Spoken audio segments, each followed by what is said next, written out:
Gittin de bir selamın gelmedi, kuruttu içimde açan dalımı eyvah.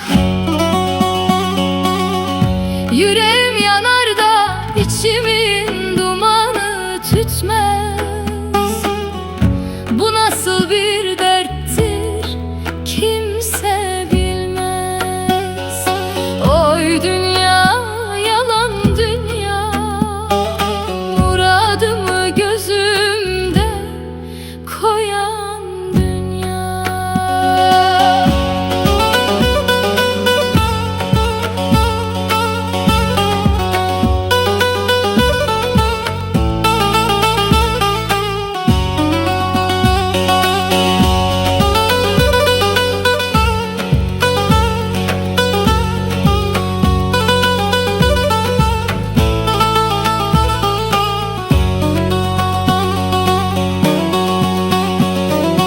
Gözlerime mil çekildi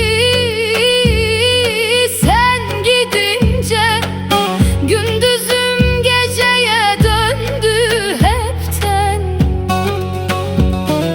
Bir sızı var tam şuramda derince,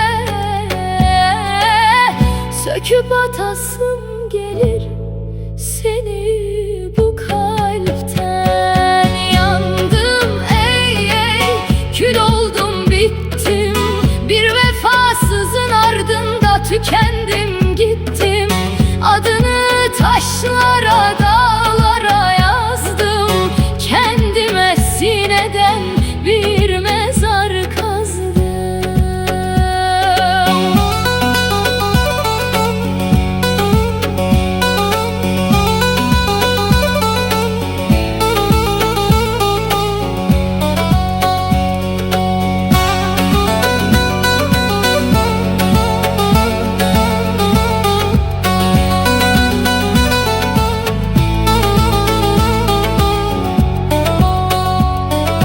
Yollar kapandı, karlar yağdı bağıma, genç yaşımda uk attın aşıma.